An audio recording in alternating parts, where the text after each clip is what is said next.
The brain cannot tell the difference between what's real and what's imagined. Whatever you vividly imagine with emotion, the brain believes that to be true. Now, there have been several um, uh, um, experiments that have been done, tested, to demonstrate that you can. In one, I'll give you good example. In one occasion, they had three teams, basketball teams. One of the teams, they said, they split a group into three teams. One team, they said, every day we want you to practice throwing free throws, basketball free throws, every day for a certain period of time, every day. And they monitored and made notes of their improvements over time. To the second group, they said, listen, we don't want you to practice. We just want you to just do whatever you want to do, but don't practice for that same period of time. To the third group, they said, what we want you to do is every day, for the same period of time, we want you to sit down, visualize yourself doing free throws as though you're practicing. So practice in your mind. And every time you visualize, I want you to see yourself doing perfect free throws. In other words, do it perfectly right. At the end of the period, they tested the improvement scores of all three groups. They found that the first group did remarkably well. I'll use numbers to give you an idea. Let's say they had an improvement of 24%. The second group, as you would imagine, because they didn't practice, did remarkably worse off. The third group, those who just imagined and did not even touch a ball, they scored something in the region of about 23+%, meaning it was almost identical to those who had actually done the practice. Now, the point I'm making is this. In order for you to overcome suffering, what you have to do is learn to convert the suffering experiences and memories into what I call applying the law of forgiveness. You go through a forgiveness process and revise that experience. Now, how does this work? Let's say, for example, you're suffering right now. In your mind, you have to find time every day to do this, whereby don't wait until the suffering is over. Start to imagine that the suffering that you're going through, that you went through the same experience, but the difference was you didn't have to go through the same pain. In other words, go and revise the experience, change the past.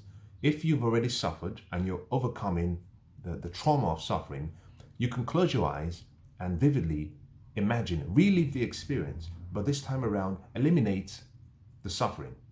Go through the same experience. Maybe it's an encounter with someone, maybe it's a bad experience. Now, that's not to suggest that. I'll give you a good example. A number of years I lost my brother. And so when I look back, if I was going to apply the law of revision or the principle of revision, it would be insane for me to say that he is still alive. No. What I can do, however, is go through the experience and perhaps relive certain parts of the experience where it empowers me and I find enlightenment rather than pain. And the reason is this. We have a part of our intellectual faculty is called the memory. Our memory stores our experiences. The mind and the memory, or rather the imagination and the memory, work together. With the imagination, you can minimize an experience or you can maximize an experience. If you don't have a goal, and this is the reason I suggest that you have to design a future of the tomorrow you want to experience. If you don't have a future, because we only think in pictures. Every time we think in pictures. If you do not give the mind a picture, the imagination will go into what we call a default position. It goes back into the memory because it needs a picture. It needs something to see. It needs something to discuss. It needs something to interact with. If there is no picture of the future, your imagination will go into the memory and pull out a picture from your past. In your memory, if the picture you have is of pain, then the imagination starts to replay that experience. And the imagination would either maximize that experience, and suddenly you find yourself in a state whereby, although you've actually been through the suffering, you can't recover. The other thing the imagination can do is it can shrink the experience. And so what I'm trying to explain here is the law of revision is a process of one, trying to change the memory, erase the bad parts, and use the imagination in a way that whenever it goes back to retrieve any negative emotion or experience, it shrinks the experience. In other words, you want to maximize the good in your life or the potential good that might be coming your way and minimize the bad. Finally, in order for you not to see yourself as a victim, you have to design a way out. You must design a way out. You can't rely on hope. You can't rely on faith. You can't rely on destiny. You can't rely on prayers. You have to design a way out. I heard, this is interesting, I heard a story of a man who was going through a very, very, very rough time. And he was a minister. And every day he would come back down and he'd come home and he would kneel down and he would pray to God. And he would say, listen, God, I'm having a really rough time. I'm having one of the greatest challenges I've ever had. And I need help. I know you can hear me. If you can help me, I'll really appreciate it. Things are so bad now, I really need to win the lottery. And he would sit there silently and he would leave. He'll go on his day. The next day he would come back, he would kneel down, he would go into a long prayer again. He would say, Lord, I know you heard me yesterday. I know you're with me. I really need to win the lottery. I need some help. I can't survive without winning the lottery. Nothing happened. He gets up, he leaves. He comes back the next day, the same thing. On the fourth day, he went on his knees, he prayed the same prayer, and then he heard a voice. The voice said to him, I heard you the first time. I heard you the second time. I heard you the third time. He said, at least, would you buy a ticket? If you want to win the lottery, at least go and buy a ticket. Now, here's the point I'm trying to make with that story. You need a plan. You can't sit in your suffering and say the world is falling apart and therefore it's all over. No, you need a plan. And that means if you study a lot of history, one of the things you notice about people, men and women who achieved what I call incredible odds and overcame incredible odds and achieved what I call remarkable feats, one of the things you find out is courage that they had. They had courage. The courage to accept the card that had been dealt to them. In other words, the courage to accept life as it was. The courage to create a picture, a dream of a better future.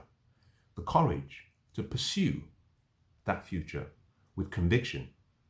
The courage to persist even when things weren't working out right. And then the humility to share their experience. So you also have to go through the same process. Design a plan. You need to find a way out. Now, I can't tell you what yours might be because only you really know what you're going through. But I can tell you this. If you do three things, number one, whenever you're going through a crisis, one of the biggest problems we have is we don't understand the importance of our attitude in that particular moment. The first thing you must do is get hold of your attitude. If you change your attitude, you change your results. What you can control is your attitude. Your attitude is more malleable than anything you've ever seen. It's the one thing that you have complete control over. If you change your attitude, you can change the steps you take towards getting you out of the suffering. Number two, sit down and identify and itemize the consequences. You know, what are the options? What are the consequences of staying where you are? Okay, what are the consequences and the options and the possibilities of moving forward? Whenever the pain of remaining where you are is much greater than the pain you have to go through to move to somewhere better, then it's a clear indication that you have to take what I call a courageous step. But first you must sit down, identify what the issues are. What are the implications in time? What are the implications in money? What are the implications in reputation? What are the implications in your association? Identify what it could be and come up with a plan. What do you have to do? Now, this is a beautiful segue into option number two or idea number two. The first idea I gave you, I said is don't see yourself as a victim. Idea number two is you must become a learner. You must become a lifelong learner. And that simply means you must have the passion to learn. Solomon said, in all you're getting, get understanding. Wisdom is the principal thing. Wisdom is the most important thing. But in all you're getting, get understanding. Now, if you move forward, there's another great writer that said, my people perish, my people suffer, my people are falling apart. Why? Because of a lack of knowledge. So the key thing is that Whenever you go through suffering, you have what I call a wisdom problem. There's an issue that you don't know. There's something hidden that you don't know. But how do you get to wisdom? Well, number one, it starts from information. It starts from study. The only way you can improve your understanding and raise your awareness is through study. Now think about this. If you're suffering, it means that you're occupying a lower level of consciousness, a lower level of awareness. There's something you don't know. To move to the high level of consciousness or awareness, you must study. How do you study? You take information, but you don't take all information. You look for the right information. It says the truth will set you free. It didn't say information will set you free. It simply means that all information are not created equal. You must seek for the truth.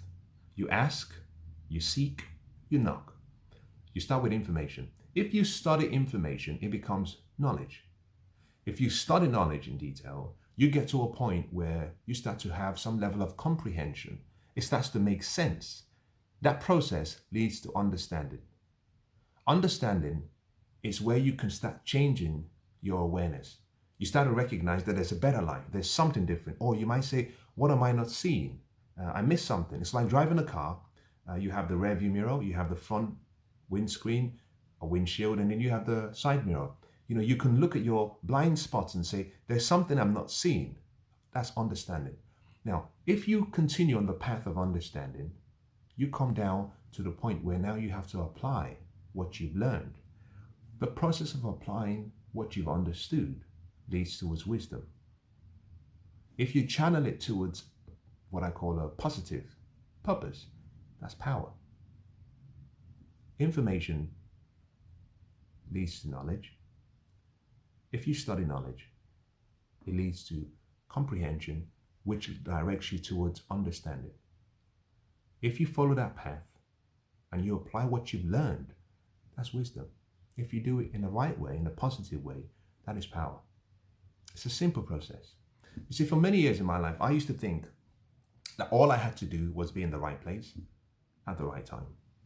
That was the philosophy that I used until I realized it was flawed.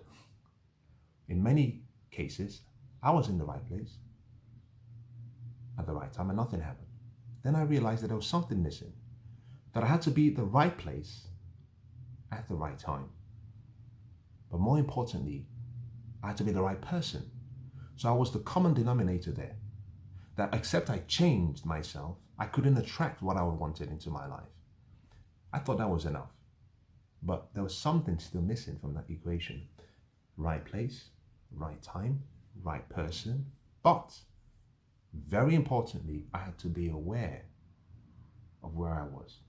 You have to know the season and you have to know the time. There's a season to sow and there's a season to reap. You can't do both in the same season. You can't do both at the same time. For a mother and a baby, it's 9 months. For a horse, it's about 12 months. For a lamb, we know it's about between 3 and 5 months. For a seed, a corn seed, who knows, depending on where you live, it could be a few weeks. There is a season and a time. The mistake you shouldn't make is try to take the period of your suffering and expect it to change immediately. It could be that the period of your suffering is like a seed that has been put in soil. It feels uncomfortable. But if you just stay patient, if you just let the seed remain where it is, what you find is slowly it breaks through the ground. It breaks through the ground. And it could be that your suffering is you breaking out through the ground. You become like a sapling. You break out, and then you break out, and there's the sun, and you see the ray of light, and wow, this is beautiful. And if you just stay patient, suddenly you start to grow. And this small seed becomes a small tree, and then suddenly it starts to blossom, and then it's a big tree, and suddenly you have all these seeds and fruits on this tree, but you started in the soil. Now here's what's interesting, and I'm going to end with this comment.